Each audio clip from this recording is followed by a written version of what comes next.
Appliance in Toledo, Ohio. 15 and seconds? welcome back to another in-home diagnostic video brought to you by... Have you ever looked up a video on YouTube on how to fix something?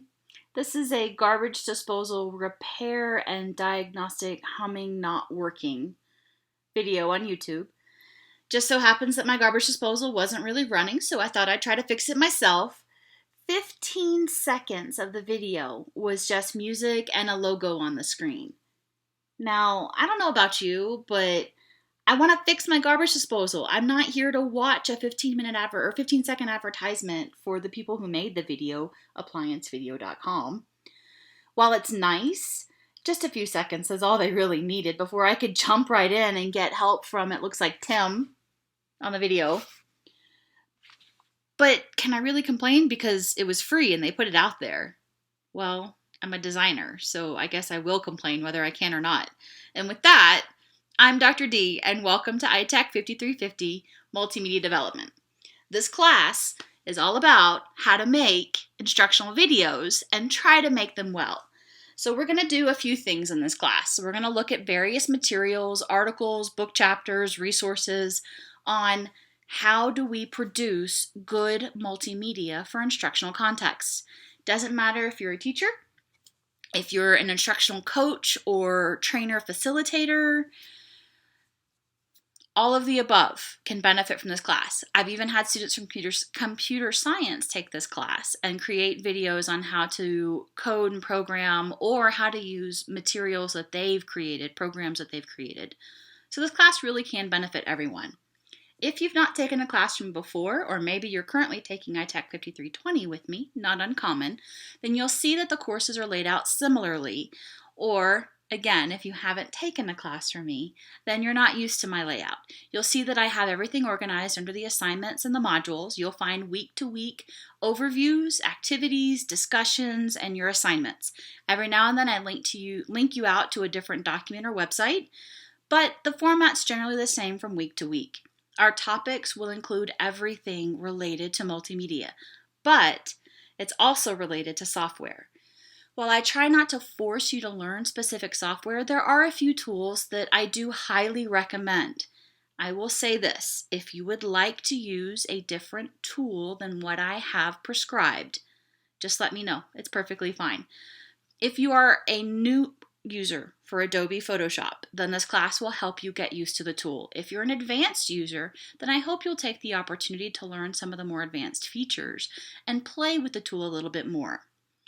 The other tool we use is Camtasia, which I'm using to record this, by the way.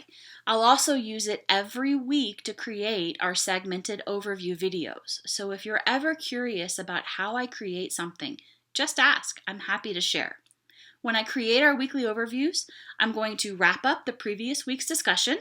I'll highlight any comments or conversations that came out of the discussion board. Maybe somebody shared something really cool.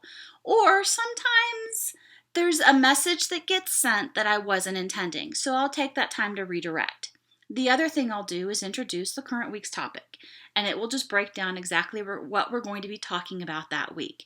The third one will just give you a nice succinct list of what's expected of you in that week. All of the videos combined are typically less than 10 minutes, kind of like this one. But they're meant to help keep you on point and on task in an online course where it's self-paced and you don't have me physically with you every week.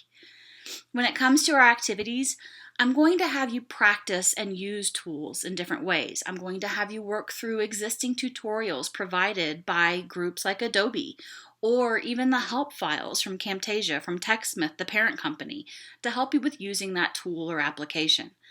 We can get into other activities. If there's something that somebody comes up with or that they share, then we can delve a little further into developing multimedia for instructional contexts. We also will have a client project. So this class is structured a little bit differently from ITEC 5320. Maybe you took that class last spring, or maybe you're taking it with this class. Rather than make your final project in 5350 a client service learning project, I put that as an intermediate step just after spring break. You will create an instructional video for a client. It's looking like our client will be the state of Wyoming in this case, and I have a meeting coming up in the next week to get those details laid out and ironed out for you. The final project in this class will actually be creating a storyboard around the idea of implementing an augmented reality project or assignment or task. So we'll get to those steps when those weeks come. Other than that, though, that's the general overview of multimedia development. Now, the first thing I give you is a quiz. Yes, it's a quiz, but don't panic. It's open test. You can download the preview version, work through it, mark your answers, and then come back and complete the test. It's not meant to give you anxiety. It's meant to help you figure out the way that I lay out classes and give you resources. One of the questions is to help make sure that you watch this video. So it will ask you, which sign am I holding up? It's kind of small, so I'll take it and get it really close. The stars at night are big and bright, deep in the heart of Texas. That part's not on the quiz, but this is the answer that you'll need to complete that question on the overview for the readiness activity. With that in mind, I hope you have a fantastic semester. If you have any questions, just drop me an email. If I don't respond pretty quick, you might want to check the mountains for me. It does get a little bit windy here in the Laramie Valley. Have a great spring.